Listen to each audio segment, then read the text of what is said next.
क्या कोई खुदकुशी के लिए गर्दन काटने का रास्ता अख्तियार करता है? वो अपने अगर उसने कत्ल किया है तो उसने अपने हाथ पीछे की तरफ ले जाकर किसने बांधे? जिसकी कराची के भंगी नहीं सुनते थे, वसीम अख्तर 30 से ज्यादा मुकदमात का बोझ अपनी गर्दन पे झेल रहा था, उसने क्या डिलीवर किया? सब्सक्राइब करें और बेल दबाएं ताकि कोई खबर रह न जाए। अच्छा, अब लगारी साहब, जिस तरह हम अवामी मसाइल पर बात करते हैं, ये मुजफ्फरगढ़ में कत्ल की हौलनाक वारदात जिस तरह की सामने आई है, इससे तो इंसान लरस जाता है। जी, बहुत ही हौलनाक।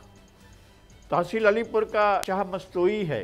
पहले आपको याद होगा कि एक वाक़या हुआ था मस्तोई कबीले के गांव में, एक निहत्ती लड़की को जिसका नाम मुख्तार माई था, जिस तरह दीदा दिली से, दिन दहाड़े बेदर्दी से, सफाकी से, जिस तरह वहशियाना अमल का निशाना बनाया गया था, ये भी एक बस्ती मस्तोई है जहाँ पर जो है वो 5 अफराद का कत्ल हुआ है, 3 बच्चे और 2 मियाँ बीवी, और उसको खुदकुशी का रंग देने की कोशिश की जा रही है। शौहर लटका हुआ है और उसके दोनों हाथ बंधे हुए हैं और बीवी जो है उसकी गर्दन कटी हुई है। शौहर जो है इमरान नाम है उसका, मोहम्मद इमरान, उसकी हाथ बंधे हुए हैं और गले में रस्सी है। बीवी जो है उसकी गर्दन कटी हुई है और बीवी सायरा जो है वो, उसके बच्चे जो हैं 7 साल हुस्ना, 5 साल हसीबा, 3 साल हानिया, इनकी गर्दनें कटी हुई हैं। ये है सूरत हाल। और पुलिस ये कहानी सुना रही है कि जनाब ये खुदकुशी है। क्या इज्तिमाई खुदकुशी है? क्या इनफरादी खुदकुशी है? खुदकुशी करने वाला कौन है? किसने खुदकुशी की? मीडिया को नहीं जाने दिया गया, सहाफ़ियों को रोका गया और डीएसपी जो है वो तनाता फिर रहा है कि जी हाँ, ये तो मैं मीडिया को कोई मौक़िफ़ नहीं दूंगा, मैं नहीं बताता हूँ। तो अब चीफ मिनिस्टर ने नोटिस लिया है, आईजी पुलिस पंजाब ने नोटिस लिया है, लेकिन मुझे ये नोटिस जो है कोई नतीजा खेज होता नहीं लगता है। एक इंतहाई तकलीफ दे वारदात हुई है, लोगों के नफ्सियाती मसाइल बढ़ रहे हैं। ये लड़की ने पसंद की शादी की थी, उसके रिश्तेदारों को ये नहीं मंजूर था।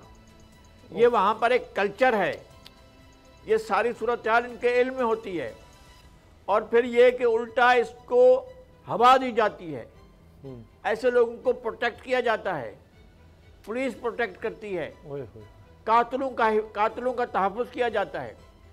तो मेरा ख्याल है कि अब देखना चाहिए इस मामले को, बराह रास्त आईजी पुलिस देखें और जो डेरा गाजी खान डिवीज़न के आरपीओ हैं वो देखें, जो एसएसपी हैं मुजफ्फरगढ़ के वो देखें, वो आएँ इस मामले पर बात करें और लोगों को एतमाद मिलें। ये सीधा साधा 5 अफराद का कत्ल जो है, जिनकी गर्दनें कटी हुई हैं, क्या कोई खुदकुशी के लिए गर्दन काटने का रास्ता अख्तियार करता है? वो अपने अगर उसने कत्ल किया है तो उसने अपने हाथ पीछे की तरफ ले जाकर किसने बांधे? सही। और किस तरह अपने रस्सी गले में डाली और फिर पीछे हाथ भी बांध लिए, ये कैसे हुआ? उनकी गर्दनें कटी हुई, उनने कैसे खुदकुशी की? ये सारी चीज़ें मंजर आम पर आनी चाहिए और मुजफ्फरगढ़ पुलिस को, अलीपुर पुलिस को और ये तमाम जो लोग हैं जिम्मेदार, उनको इस सारी सूरत हाल पर लोगों को एतमाद में लेना चाहिए। बड़ा इशू हो गया है। बिल्कुल ठीक। और खुदा न खास्ता सियासी हालात जिस तरह को जा रहे हैं, मुझे लॉ एंड ऑर्डर की सूरत हाल और ख़राब होती लग रही है। अल्लाह रहम करे। और जिस तरह आपने कहा लगारी साहब, ये बड़ा मसला है। पुलिस बजाय इसके कि कोई जुर्म हुआ है उसके मुजरिमों को पकड़ने के पीछे जाए, मीडिया की तरफ हो जाता है कि कहीं ये बात सामने ना आ जाए, कहीं ये बात किसी को पता ना लग जाए, क्योंकि फिर मीडिया बात करेगा तो फिर ज़ाहिर है दबाव बढ़ जाएगा और चीफ मिनिस्टर को, आईजी को नोटिस लेना पड़ेगा और फिर वो नोटिस लेंगे तो हमें भी कोई कार्रवाई करनी पड़ जाएगी। बस दबा दो, खुदकुशी का रंग दे दो, मामला ही ख़त्म। यानी हाथ बंधे और कैसे खुदकुशी हो गई। अब देखते हैं कि नोटिस लिया गया है, इस मामले में क्या होता है। एक दफ़ा फिर सियासत का रुख करते हैं और आरिफीन नामा में बात करेंगे MQM की सियासत की, और जिसमें हमने देखा है कि दिलचस्प सियासत है कि जो भी हुकूमत में हो MQM उसके साथ ज़रूर नज़र आती है, बल्कि जो हुकूमत में आने वाला हो उसके साथ भी आ जाती है। तो यही MQM ने अब किया है। लेकिन कुछ MQM की सियासत के माजी के हवाले से भी बात करेंगे। आरिफीन, कि आपको क्या नज़र आ रहा है, कैसी चल रही है MQM की सियासत? एक दफ़ा फिर वो अभी मैंने देखा कि जरदारी साहब से मुलाकात भी हुई और वहाँ भी कुछ गिले शिकवे हुए कि मामला उस तेज़ी से नहीं बढ़ रहे जितना सोचा गया था। लेकिन कुछ दावे अब भी हैं MQM के। खालिद मकबूल सिद्दीकी ने सियासी माहौल में जो कशीदगी दर आई है उसकी कमी का इलाज फरमाते हुए हंसी मजाक शुरू कर दिया है। उन्होंने फरमाया है मुत्तहदा ने कभी तशद्दुद की सियासत नहीं की। चलो, मैं वो एक एंकर सही कि जिसे एंकर बनने से रोकने के लिए मुत्तहदा अल्ताफ़ हुसैन वाली ने सर तोड़ कोशिशें की, जिसको कलमा तक पढ़ाया गया, जिसके लिए सुपारियां तक दी गई, बहुत कुछ हुआ, जिसमें MQM के लड़के तक गिरफ्तार हुए। मैं बोग्ज़ में कह रहा हूँ, लेकिन इस शहर के किसी एक पत्थर से, किसी एक जानवर से आप ये बात जाकर के क्रॉस चेक कर लीजिए, क्या खालिद मकबूल होश हवास में थे जिस वक्त उन्होंने ये मुशगाफियां की? MQM का माजी लिसानियत से रंगा हुआ है। MQM एक है, MQM सिर्फ एक है। इसको पाकिस्तान, नाइजीरिया, लालूखेत सिर्फ जरूरत के तहत बनाया गया है। साबित हो गया कि 22 अगस्त के बाद अल्ताफ हुसैन को माइनस करने का वो जो एक्सपेरिमेंट किया गया था वो जरूरत के तहत किया गया था, ताकि अपनी मर्जी के सेटअप्स को ला करके अडॉप्ट करके चलाने की पाकिस्तान को अदाकारी की जाए।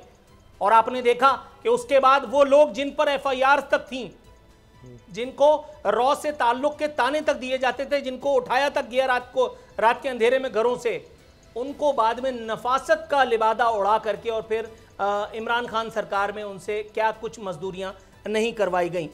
खालिद मकबूल सिद्दीकी साहब फरमा रहे हैं यहाँ के मुस्तकिल बाशिंदों और मकामी लोगों की नुमाइंदा जमात सिर्फ MQM पाकिस्तान है। मैं आपको अपने इलाके में लेके चलता हूँ और बबांगे दोहल में ये बात कह रहा हूँ।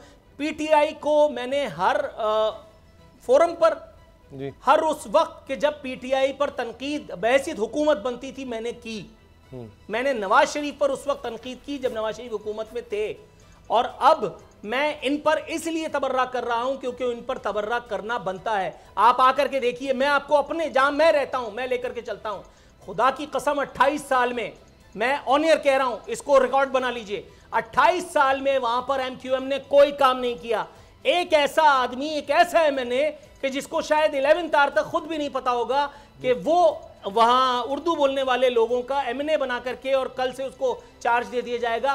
वो एक MNA PTI का, इमरान खान का, वो इख्तिदार में आया, वहां इलाके में उसने अपने फंड से सड़कें भी बनवाई, गलियां भी पुख्ता करवाई, पीने का पानी का सीवरेज के पानी का काम जो है वो भी वहां पे हुआ। लेकिन आज इस वक्त सूरत हाल ये है कि चूंकि PTI वाले रिजाइन कर गए हैं, पीपल्स पार्टी को कराची डूबता है, डूब जाए, बम फटता है, अल्लाह माफ करे, फट जाए, कराची से उनको कोई लेना देना नहीं है। इसलिए PTI वाले हुकूमत में ना होने का सबब इस वक्त पाकिस्तान का, कराची का एक आम शहरी जो भुगत रहा है वो ये कि इनके सारे फंड्स जो हैं वो सीज कर दिए गए।